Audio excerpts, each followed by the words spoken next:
बहुत ही आसान तरीके से मज़ेदार चने की दाल का हलवा बनाएंगे।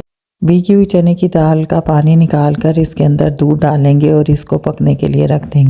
उबाल आने पर आंच बिल्कुल लो कर देंगे और इसके ऊपर लीड ढक देंगे। इस तरह के ज़रा सा ढक्कन खुला रहे।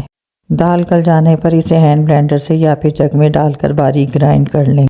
ये दूध के साथ इतनी नरम हो चुकी है कि इसके अंदर कोई पानी या दूध की ज़रूरत नहीं होगी पीसने के लिए। घी में इलायची कड़कड़ाकर इसके अंदर पिसी हुई चने की दाल को डालेंगे और इसको अच्छा सा भूनेंगे। 7 मिनट के बाद इसमें चीनी शामिल करेंगे और इसके बाद इसे दोबारा अच्छी तरह भूनेंगे। इसमें तकरीबन 15 मिनट का वक्त लगेगा।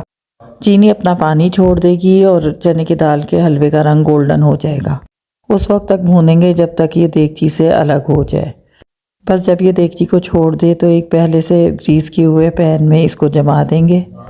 15 मिनट के बाद इसके पीसेस काट लेंगे। मज़ेदार चने की दाल का हलवा तैयार है।